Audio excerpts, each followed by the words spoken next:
Hello बच्चों, career platform में आप सबका स्वागत करता हूं।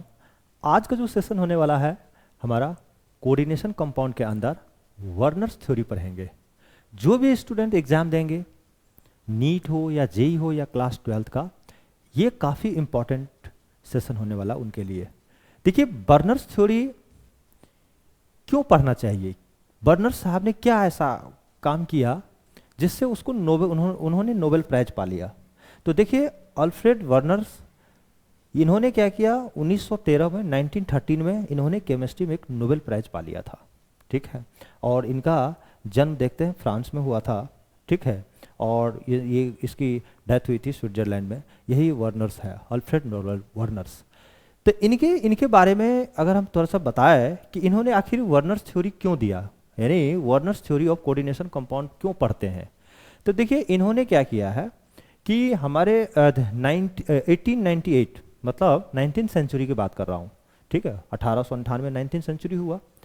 तो उन्होंने क्या किया, the gave the experimental evidence regarding the property of cobalt and platinum complex is known as Werner's theory. इन्होंने क्या किया कि कोबाल्ट का और प्लेटिनम का दोनों का जो है ना स्ट्रक्चर एंड उसके प्रॉपर्टी के बारे में, ठीक है, इन्होंने जो है का बताया। कोबाल्ट का स्ट्रक्चर और प्लेटिनम का स्ट्रक्चर, उनका प्रॉपर्टी क्या है, इसको जानने के लिए इन्होंने कई सारा एक्सपेरिमेंट किए। ठीक है, कई सारा टेक्निक अपनाए। ठीक है, और इस टेक्निक में जैसे क्या क्या काम किया, जैसे प्रिसिपिटेट फॉर्मेशन पे काम किए कि प्रिसिपिटेट कैसे होता है, प्रिसिपिटेट रिएक्शन कैसे बना। तो एक तो कई एक्सपेरिमेंट किया, तो एक तो प्रिसिपिटेट पीपीटी फॉर्मेशन वाला रिएक्शन पर काम किया। उसके बाद कंडक्टेंस पर वर्क किए, कंडक्टेंस क्या किस तरह से वेरी करेगा। और तीसरा जो है इसमें आइसोमेरिक पे वर्क किए। ठीक है, तो वर्नर साहब ने कई टेक्निक अपनाए, कई सारे एक्सपेरिमेंट किए कोबाल्ट और प्लेटिनम का। ठीक है, उन्होंने उस एक्सपेरिमेंट की तरफ प्रिसिपिटेट किस तरह से फॉर्म हो रहा है, किस तरह से रिएक्शन हो रहा है, कंडक्टेंस किस तरह वेरी कर रहा है, और आइसोमेरिक किस तरह से आइसोमर्स हो रहे हैं, इस पे काम करके इन्होंने काफ़ी सारे कॉन्सेप्ट दे करके इन्होंने अपने थ्योरी को, ठीक है, सामने में प्रेजेंट करके, और उन्होंने 1913 में नोबेल प्राइज जीत लिए। ठीक है, तो इन्हीं के बारे में मैं आपको बताऊंगा। ठीक है, कि ये क्या क्या थ्योरी इनका है, क्या क्या इनके जो है, ठीक है, जो फैक्ट्स हैं, किस तरह से वर्क करता है। तो इन्होंने क्या किया, दो चीज़ें ध्यान रखा। वर्नर साहब ने दो चीज़ बताए इनके फैक्ट्स में। पहला बोला कि कोई भी कोऑर्डिनेट कंपाउंड, अगर आप कोऑर्डिनेशन कंपाउंड पढ़ते हैं तो उसमें जो वैलेंसी है, दो टाइप के वैलेंसी होगी। एक वैलेंसी होगी प्राइमरी वैलेंसी, और दूसरा होगा आपको सेकेंडरी वैलेंसी। तो इन्होंने यही किया है कि जो कोबाल्ट है और प्लेटिनम है, इनके जो स्टडी किए, एक से जो कॉम्प्लेक्स कंपाउंड बन रहे हैं, इसमें दो तरह का वैलेंसी को इन्होंने जिक्र किया। ठीक है, तो अब देखिए इसके बारे में क्या है। जैसे एक चीज़ और मैं आपको बता देता हूँ। जैसे देखिए यहाँ पे ये जो कोबाल्ट है ना, यहाँ पर CO है, यहाँ प्लेटिनम भी हो सकता है। तो ये क्या है, ये सेंट्रल मेटल है। मेटल हो सकता है या आयंस हो सकता है। ठीक है, और ये जो देख रहे हैं, ये ब्रैकेट के अंदर ये लिगेंड्स है। क्या है, लिगेंड्स क्या होता है, लिगेंड्स क्या करता है, जैसे आपका मान लिया जब प्लेटिनम है, सपोज करो हमने आपके यहाँ पे प्लेटिनम लिया, तो इलेक्ट्रॉन जो देता है, जैसे यहाँ से, जैसे सपोज करो अमोनिया है, NH3 है। ठीक है, यहाँ अमोनिया है। ठीक है, यहाँ पे जो सपोज करो यहाँ पे क्लोरीन है। ठीक है, यहाँ NO2 है। ठीक है, सपोज करो यहाँ NO2 है। ठीक है, यहाँ पे भी क्लोरीन है। तो जो इलेक्ट्रॉन दे रहा है, क्योंकि प्लेटिनम है, डी ब्लॉक एलिमेंट, इलेक्ट्रॉन डिफिशिएंस है, इलेक्ट्रॉन की कमी है, इसीलिए इसको लुईस एसिड कहा जाता है। ठीक है, जो इलेक्ट्रॉन को एक्सेप्ट करता है ना, उसको लुईस एसिड करते हैं, जो इलेक्ट्रॉन देता है उसको लुईस बेस बोला जाता है। तो अमोनिया के पास क्या है, अमोनिया के पास हमेशा ध्यान रखिएगा, यहाँ पे लोन पेयर है। ये क्या करता है, इलेक्ट्रॉन लोन पेयर शेयर करता है, किसको देता है, प्लेटिनम को। और ये एक तरह का ये जो बॉन्ड बनता है ना, इसको कोऑर्डिनेट बॉन्ड बोलते हैं। तो लोन पेयर देकर के जो बॉन्ड फॉर्मेशन होता है वो कोऑर्डिनेट बॉन्ड बनता है। ठीक है, तो कोऑर्डिनेट बॉन्ड फॉर्मेशन करता है। ठीक है। और ये जो है हमारा जो बाहर से है इसको बोलते हैं काउंटर आयन। क्या बोलते हैं? काउंटर आयन्स, ठीक है। और ये जो है, ये जो ब्रैकेट में है इसको बोलते हैं कोऑर्डिनेशन स्फीयर, कोऑर्डिनेशन, ठीक है, स्फीयर बोलते हैं हम लोग, ठीक है। तो इस तरह से काफ़ी सारा चीज़ें इसके अंदर है जो आपको समझना है, काफ़ी डिटेल हम पढ़ेंगे। तो चलते हम आगे बढ़ते हैं कि वर्नर साहब ने दो फैक्ट्स बताए थे कि किसी भी सेंट्रल मेटल के बारे में अगर बात करते हैं, ठीक है, तो in a complex central metal will represent two types of valency. कोई भी सेंट्रल मेटल होगा तो वो दो तरह के वैलेंसी को रिप्रेजेंट करता है। पहला वैलेंसी होगा जो प्राइमरी वैलेंसी, वो हमेशा आयनाइजेबल होगा, आयंस में ब्रेक हो जाएगा, ठीक है। तो पहला जो होगा प्राइमरी या आयनाइजेबल वैलेंसी, जिसको हम पीवी बोलेंगे, ठीक है। तो ध्यान रखना जो प्राइमरी वैलेंसी होगा ना वो हमेशा उस मेटल का ऑक्सीडेशन नंबर होगा, और सेकेंडरी वैलेंसी जो होगा उस मेटल का हमेशा कोऑर्डिनेशन नंबर होगा। तो दो तरह का हो गया, एक तो प्राइमरी वैलेंसी हो गया इज आयनाइजेबल, हमेशा आयंस में ब्रेक होगा, is equal to oxidation number of the central metal. और सेकेंडरी वैलेंसी जो होती है या इस ऑक्सिलरी वैलेंसी होगा ये हमेशा कोऑर्डिनेशन नंबर के इक्वल होगा, ठीक है, जो कि नॉन आयनाइजेबल होगा। क्या होगा? नॉन आयंस में ब्रेक नहीं होगा, ठीक है। अब देखो जैसे यहाँ पर देखो, यहाँ पे क्या है, ये आयंस में ब्रेक हो जाएगा। ये आयंस में कैसे होगा? तो देखो यहाँ CONH3 CH3 और 6 है, और यह देखिए यहाँ पे 3+ और यहाँ पे 3+ और Cl- 3Cl-। तो देखो ये आयंस में ब्रेक हो गया, तो ये आयनाइजेबल हो गया। लेकिन अगर यहीं पे ये क्लोरीन नहीं होता, ठीक है, तो ये आयनाइजेबल आयंस में ब्रेक नहीं होता, तो नॉन आयनाइजेबल होगा, ठीक है। तो ध्यान रखिएगा जब प्राइमरी वैलेंसी का मतलब होता है जब आयन ब्रेक हो जाएगा तो इसमें पीवी निकलेगा, और ठीक है, पीवी भी निकलेगा और एसबी भी निकलेगा। प्राइमरी वैलेंसी सेकेंडरी वैलेंस दोनों से निकलेगा, ठीक है। तो ये ध्यान रखना है आपको। अब कोऑर्डिनेशन नंबर ध्यान रखिएगा, कोऑर्डिनेशन नंबर निकालने का इन्होंने तरीका बताया कि number of ligands into density. बच्चों ध्यान रखना कि नंबर ऑफ लिगेंड्स जो होते हैं ना, इस ब्रैकेट के अंदर की बात करना है।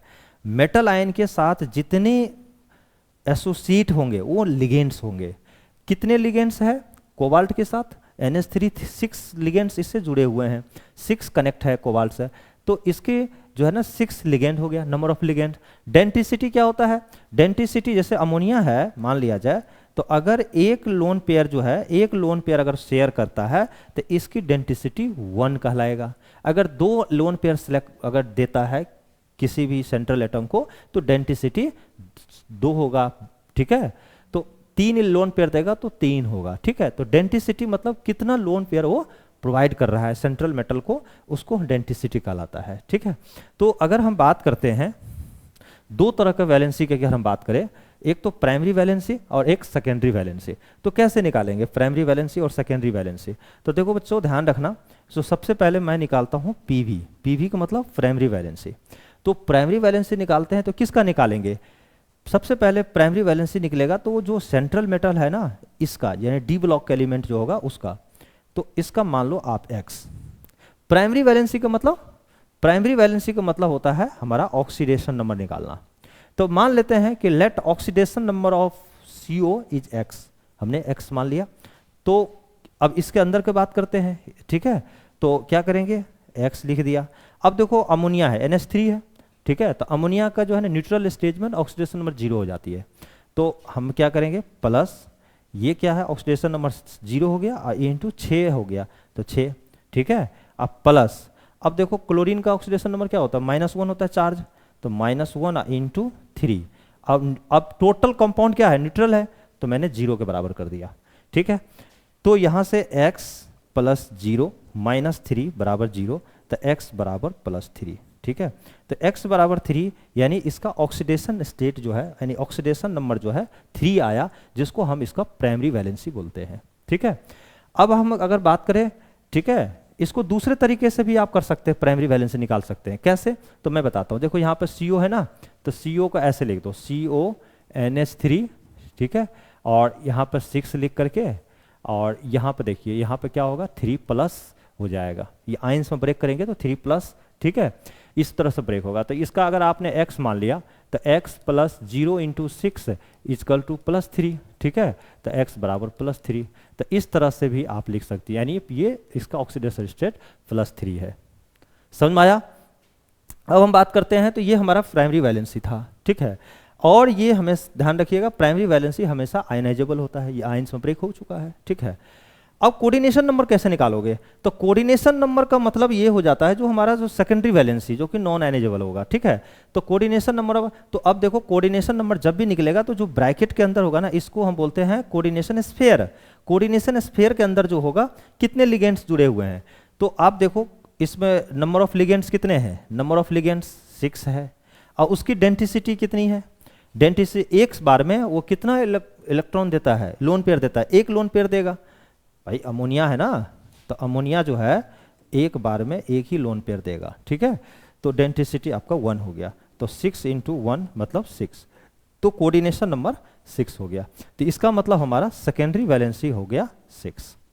समझ में आ गया? तो प्राइमरी वैलेंसी, सेकेंडरी वैलेंसी किस तरह, अगर हम बात करते हैं इसका स्ट्रक्चर की, अगर हम बात करें तो देखो किस तरह से होगा, ठीक है। अब मैं बताता हूं, अब यहाँ पर देखिए अच्छे से इसको किस तरह से हम स्ट्रक्चर बनाएंगे। अब देखो बच्चों, यहाँ पे कोबाल्ट है, ठीक है, मैंने यहाँ पे कोबाल्ट दिख दिया, इसके साथ कितने अमोनिया है, एक अमोनिया इधर हो गया, एक इधर, तो ये कोऑर्डिनेट बॉन्डर होगा। इस पे कोऑर्डिनेट बॉन्ड दिखाना क्योंकि लोन पेयर दे रहा है वो,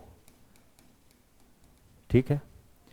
एक जो है ये NH3, फिर इधर से NH3, और इधर से जो है आपका 3, फिर इधर NH3, ठीक है, और एक NH3 इधर से, ठीक है। और ये सब क्या है, कोऑर्डिनेट बॉन्ड से जुड़ा हुआ है। तो ध्यान रखिएगा जो प्राइमरी वैलेंसी जो होगा ना आयनाइजेबल, हमेशा इसको डैश डैश में आप जो है दिखाइएगा, और सेकेंडरी वैलेंसी होगा उसको हमेशा ऐसे दिखाइएगा डार्क में, ठीक है, और डैश डैश में। तो डार्क में हम दिखा दिए, तो ये सब क्या है, 6 लिगेंड है, तो 6 हमने कोऑर्डिनेट बॉन्ड बनाकर दिखा दिया। अब इसमें क्या है कि काउंटर आयन कितने हैं, 3 क्लोरीन है, तो 3 क्लोरीन को आप ऐसे करके दिखा दीजिए, ठीक है, जैसे यहाँ से डॉस डॉस डॉस डैश करके, ठीक, एक क्लोरीन हो गया, ठीक है, और एक ऐसे दिखा दीजिए क्लोरीन, एक क्लोरीन ये हो गया, ठीक है, और एक क्लोरीन इधर दिखा दीजिए, ठीक है। तो ये हमारा जो है इस तरह से ये कनेक्ट होते हैं, ठीक है, और इस तरह से हमने इसका स्ट्रक्चर बना दिया, ठीक है। ये क्या है, एरो क्या बताता है, देखिए कोई भी लोन इस तरह से जो एरो होता है ना, ये कोऑर्डिनेट बॉन्ड है, ये क्या है, कोऑर्डिनेट बॉन्ड, कोऑर्डिनेट बॉन्ड है, ठीक है। ध्यान रखिएगा जैसे अमोनिया है ना, यहाँ पे अगर मान लिया अमोनिया है, अगर यहाँ पर लोन पेयर है, तो ये जब देगा ना तो ये कोऑर्डिनेट बॉन्ड की तरह दिखाएगा, कोऑर्डिनेट बॉन्ड बना करके दिखाए, ये कोऑर्डिनेट बॉन्ड को रिप्रेजेंट करता है, ठीक है। अब लोन पेयर इलेक्ट्रॉन जो है शेयर करता है, शेयर पेयर्ड इलेक्ट्रॉन है एक तरह से, ठीक है। तो बर्नर्स साहब ने यही दो बताया था, 2 तरह के वैलेंसी होती है किसी भी सेंट्रल मैटर का, एक तो प्राइमरी वैलेंसी जो ऑक्सीडेशन नंबर होगा, और एक सेकेंडरी वैलेंसी जो कि लिगेंड होगा, ठीक है। समझ बात हो, सेकेंडरी वैलेंसी मतलब आपका जो है वो कितने लिगेंड इससे जुड़े हुए हैं, ठीक है। तो इस तरह से हम निकालेंगे। नेक्स्ट करते हैं, एक क्वेश्चन करके दिखाता हूं मैं। जैसे देखो यहाँ पे देखो बच्चों, यहाँ पे एक जेईई के मेंस में क्वेश्चन आया था, ये अभी रिसेंट में, ठीक है, 2023 में पूछा था। कहता है कि ये दिया हुआ कंपाउंड, इसका पीबी और एसबी निकालना है, मतलब प्राइमरी वैलेंसी का मतलब ऑक्सीडेशन नंबर निकालना है, सेकेंडरी वैलेंसी का मतलब कोऑर्डिनेशन नंबर निकालना है, ठीक है। तो कैसे निकालोगे, तो अब देखो इसको निकालने के लिए आपको हमें बताता हूं, ठीक है। सबसे पहला काम क्या है हम लोगों का कि इस मेटल का जिसका निकालना है ना पीवी प्राइमरी वैलेंसी, इसका x मान लो इसका ऑक्सीडेशन नंबर x है, तो क्या होगा, मैं लिखूंगा x, अमोनिया का क्या होता है 0 होता है न्यूट्रल एटम का, अब +5 है, प्लस क्लोरीन का -1 और इंटू 1 होगा, प्लस -1 इंटू 2 होगा, तो बराबर 0। तो ये क्या हो गया x प्लस 0 -1 और -2, -1 -2 बराबर 0, तो x -3 बराबर 0, तो x बराबर बच्चों +3 हो गया। तो ऑक्सीडेशन नंबर मतलब यही हमारा ऑक्सीडेशन नंबर ये हो गया +3, यानी यहाँ जो कोबाल्ट है वो +3 में है। अब हम बात करते हैं इसका सेकेंडरी वैलेंसी। तो सेकेंडरी वैलेंसी कैसे निकालोगे, एसबी कैसे निकालोगे बच्चों, ठीक है। तो सेकेंडरी वैलेंसी निकालने का मतलब होता है कोऑर्डिनेशन नंबर निकालना। तो सेकेंडरी वैलेंसी निकालने के लिए, ठीक है, एसबी निकालने का number of ligands into density. तो नंबर ऑफ लिगेंड्स कितने हैं इसके साथ, देखिए आपका नंबर ऑफ लिगेंड्स कितने हैं पहले फटाफट बताइए। इसके साथ देख लीजिए, तो आप जो है सो कोऑर्डिनेशन नंबर निकाल लोगे, ठीक है। तो आपका नंबर ऑफ लिगेंड्स इसके साथ जो है ना डेंटिसिटी, 5 लिगेंड है, 1 डेंटिसिटी है, एक बार में एक ही इलेक्ट्रॉन देगा ना ये। उसके साथ क्लोरीन देखो, ये देखना है हमेशा ध्यान रखना, ये ब्रैकेट के अंदर वाले को देखना, बाहर वाला नहीं, काउंटर एटम को छोड़ देना, ठीक है। लिगेंड आपका तो वो होता है जो ब्रैकेट के अंदर होता है, यानी कोऑर्डिनेशन स्फीयर के अंदर होता है, ठीक है।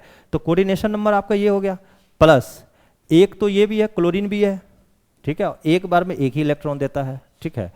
तो लोन पेयर देगा 1 पेयर, तो कितना हो गया, तो आपका 5 + 1 यानी कितना हो गया 6 हो गया। तो अब बताइए इसका पूछ रहा है पीवी और एसपी कौन होगा, तो 3 क्या हो गया, 3 हो गया पीवी और 6 हो गया एसबी। तो आप इसको फटाफट लिख लीजिए, नंबर ऑफ लिगेंड्स लिख लिया ना, ठीक है। अब हम क्या करते हैं, इसका स्ट्रक्चर बनाकर दिखाते हैं। इसका स्ट्रक्चर किस तरह से होगा बच्चे, अब देखो यहां पे अगर आप स्ट्रक्चर बनाओगे तो स्ट्रक्चर बना लो।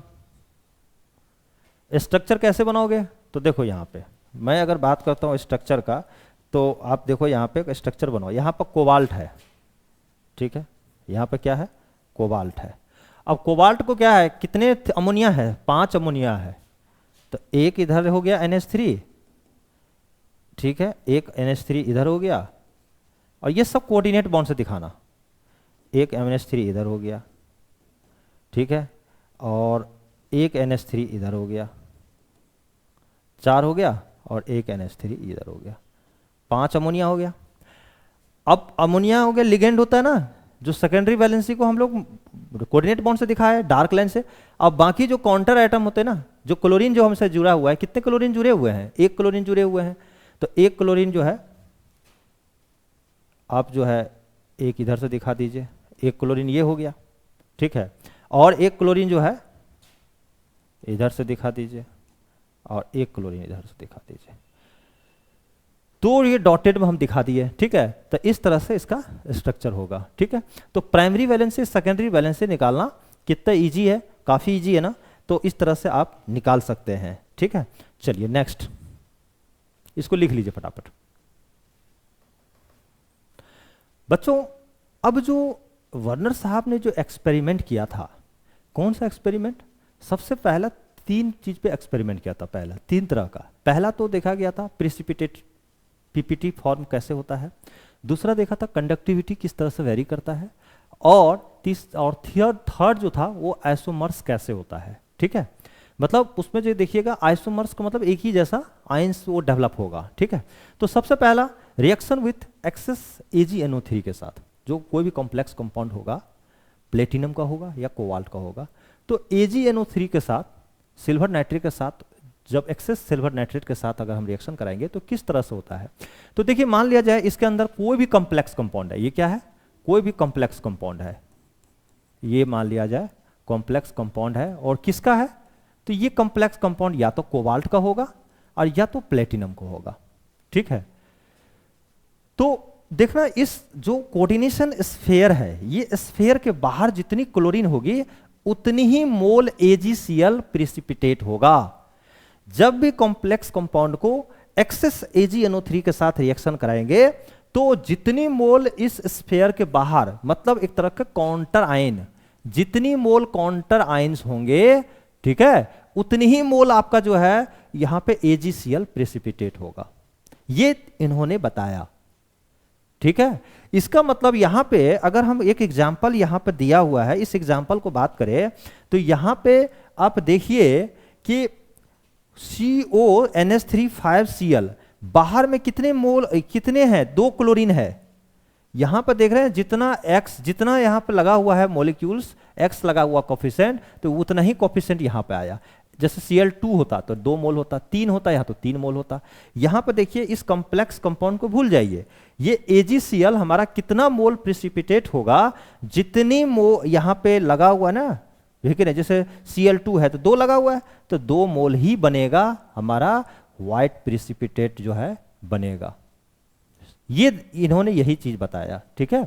और इस पे काफी क्वेश्चंस भी आते हैं एग्जाम में, ठीक है, कि जब हम इस कंपाउंड को ये दिया हुआ है एक्सेस AgNO3 के साथ रिएक्शन करेंगे तो 2 मोल हमारा ये बन रहा है, तो इसका कंपाउंड कैसा होगा यहाँ, तो इस तरह से, तो जितना मोल बनेगा ना उतना क्लोरीन बाहर कर देना, बाकी सबको अंदर रख देना। ठीक है, चलो मैं एक क्वेश्चन करा के दिखाता हूं तो पता चलेगा। देखिए आपके एग्जाम में किस तरह से क्वेश्चन आता है। देखो बच्चों, यहाँ पे मैं एक टेबल बना कर दिया हूं, देखिए अब आपके एग्जाम में कई बार इसमें जेई में क्वेश्चन यहाँ से आते हैं, और इस चीज को देखिए कैसे हम करते दिखाते हैं आपको। देखिए क्या कर रहा है, एक कॉम्प्लेक्स कंपाउंड है, ये क्या है, कॉम्प्लेक्स कंपाउंड है। ठीक है, उसका फार्मूला दिया हुआ है और कहता है मोल्स ऑफ AgCl, ठीक है, प्रिसिपिटेट पर moles of compound with the excess AgNO3। अब जब आप इसको एक्सेस ठीक है AgNO3 के साथ आप रिएक्शन कराओगे, एक्सेस AgNO3 के साथ रिएक्शन कराओगे तो आपको 2 मोल जो है ये कुछ कंपाउंड बनेगा, अब प्लस 2 मोल जो है व्हाइट प्रिसिपिटेट ये बनता है। तो बताइए कि जब 2 मोल यहां बना है तो इसका मतलब ये कॉम्प्लेक्स कंपाउंड किस तरह से स्ट्रक्चर होगा, इससे उसका 2 मोल बने। तो मैं अगर इसका स्ट्रक्चर बनाऊं ना तो ये किस तरह से स्ट्रक्चर देगा, तो अब यही स्ट्रक्चर बनाना है। तो देखो यहां पे 2 मोल बना है तो 2 क्लोरीन को बाहर रखना पड़ेगा, तो मैं इसका लिखूंगा PD, ठीक है, NH3, इसका 4, ठीक है, और इस तरह से Cl2, ये स्ट्रक्चर होगा इसका, यानी ये कॉम्प्लेक्स कंपाउंड होगा। अब 2 मोल यहाँ पे 2 क्लोरीन जो है ना Cl2 लिखा हूं बाहर, इसीलिए यहाँ पे 2 मोल प्रिसिपिटेट बना है। तो ये एक्चुअल स्ट्रक्चर ये होगा। तो यही एग्जाम में क्वेश्चंस आते हैं, very very important for your exam. आपको क्या करेगा, इसका किस तरह का स्ट्रक्चर होगा आपको बनाना है, जबकि यहाँ पे 2 मोल दे दिया है AgCl। अब यहाँ देखिए, यहाँ भी आपका व्हाइट प्रिसिपिटेट बन रहा है, एक्सेस AgNO3 के साथ जब रिएक्शन करा रहे हैं AgNO3 के साथ, ठीक है, एक्सेस AgNO3 के साथ, तो यहाँ पे भी 2 मोल बना है AgCl प्रिसिपिटेट, यहाँ भी व्हाइट प्रिसिपिटेट बना है, ठीक है, तो यहाँ भी प्रिसिपिटेट अब बना है, ठीक है। तो अब बताओ, अब जब यहाँ पे प्रिसिपिटेट तो इसका स्ट्रक्चर क्या होगा, 2 क्लोरीन बाहर रखना पड़ेगा, तो इसका रिएक्शन कैसे बनाओगे कंपाउंड, तो NiH2O और इसका 6 लिगेंड इसको करो तो Cl2 बाहर कर दो। तो देखो यहाँ पे 2 क्लोरीन को बाहर कर दिए, इसलिए 2AgCl बना। ठीक है, उसी तरह से बच्चे अगर मान लिया जब हम यहाँ पे बात करें, यहाँ पे देखिए 0 मोल बना है, तो 0 मोल बना है तो क्योंकि इसमें भी हम एक्सेस AgCl दिए, एक्सेस AgNO3 के साथ रिएक्शन करा रहे हैं, तो यहाँ पर कैसे बनाओगे, तो यहाँ पे देखो क्लोरीन तो बाहर होना नहीं चाहिए, कंपाउंड के बाहर क्लोरीन होना नहीं चाहिए, क्योंकि जब हमारा आपको क्या बताया था, जब बाहर होगा ना तो आयंस में ब्रेक हो जाएगा, आयनाइजेबल होगा। आयंस में ब्रेक हो नहीं रहा है, इसीलिए तो 0 मोल हो रहा है, यानी हमारा नॉन आयनाइजेबल होगा। तो नॉन आयनाइजेबल का मतलब हुआ कि क्लोरीन बाहर नहीं होनी चाहिए। तो कैसे बनाओगे, तो मैं लिखता हूं H2PT और आपका जो है Cl PT, H2PT Cl5, ये लिख लीजिए। क्या लिखा हमने, लिख लीजिए H2PT Cl, ठीक है, PT Cl, यहाँ पर ना 2 है ना क्लोरीन, सॉरी क्लोरीन 2 है, तो आप Cl6 बोलिए। अब देखिए ये क्या है कि नॉन आयनेज, ये यहाँ पे देखिए, यहाँ पर क्लोरीन बाहर नहीं होगा, क्योंकि क्लोरीन अगर बाहर रखोगे तो उतना मोल बनता, लेकिन क्लोरीन है नहीं बाहर, इसलिए 0 मोल बना। ठीक है, अगर यही चीज को अगर हम बात करें यहाँ पे, सपोज करें यहाँ से हम लोग करते हैं कि यहाँ, ठीक है, हाँ, यहाँ की अगर हम बात करें, यहाँ एक्सेस AgNO3, ठीक है, एक्सेस AgNO3 का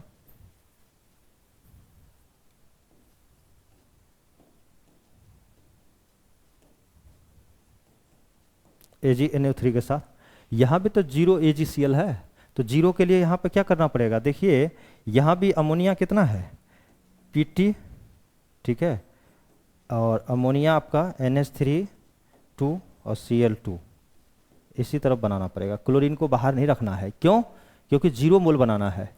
ठीक है, तो इस तरह से आपका इसका स्ट्रक्चर होगा, तो इसका स्ट्रक्चर ये होगा। तो आपके एग्जाम में ना इसी तरह से पूछेगा कि इसका स्ट्रक्चर जितना मोल ये बना है ना उसी के अकॉर्डिंग यहाँ पर आपको स्ट्रक्चर डिजाइन करना है, इसके बाहर क्लोरीन नहीं होना चाहिए क्योंकि 0 मोल है। ठीक है, तो इस तरह से बच्चे क्वेश्चन एग्जाम में पूछे जाते हैं और आपको इस तरह से क्वेश्चन को बनाना है। ठीक है, इसके अलावा अब क्या है कि ये तो प्रेसिपिटेट पे काम किए, इसका देखें किस तरह से वेरिएशन होगा। इसके बाद ना कंडक्टिविटी पे भी वर्क करेगा, किए हैं उन्होंने। तो कंडक्टिविटी किस तरह से वेरी करता है नेक्स्ट स्लाइड में, पहले इसको लिख लीजिए।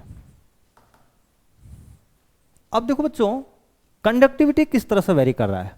देखो number of ions increases, conductance increases और कंडक्टिविटी भी इंक्रीजेज। ऑब्वियस है, किसी भी अगर हम सॉल्यूशन की बात करें तो उसमें अगर जितनी आयंस की फ्लो बढ़ेगी तो कंडक्टेंस भी हमारा बढ़ेगा, यानी कंडक्टिविटी बढ़ेगा।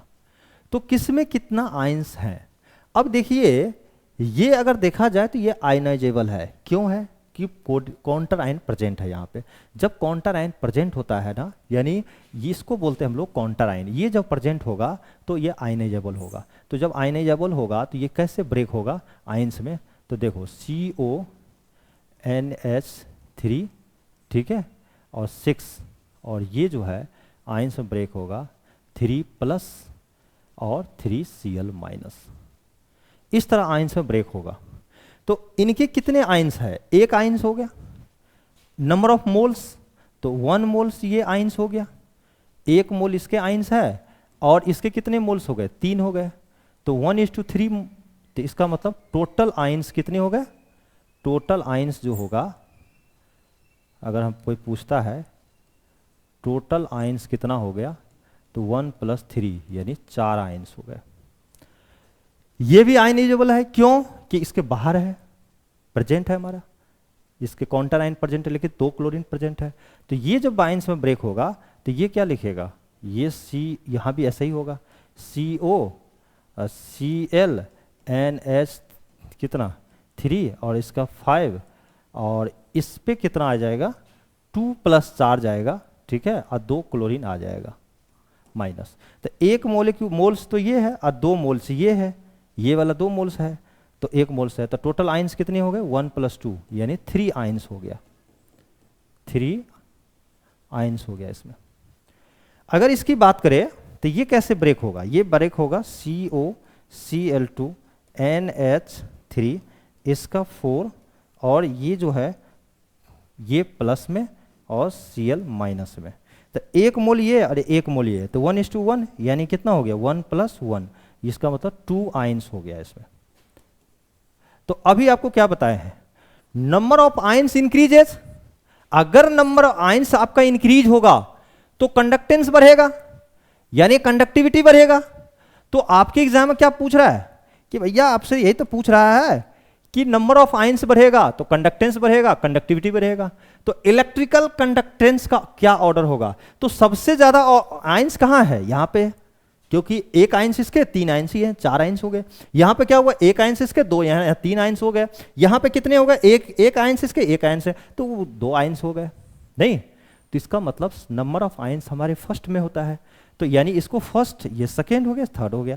तो हमें जो ऑर्डर होगा कंडक्टिविटी का A greater than B greater than C, यही तो ऑर्डर है, यही ऑर्डर होगा हमारा, ऑर्डर ऑफ कंडक्टिविटी,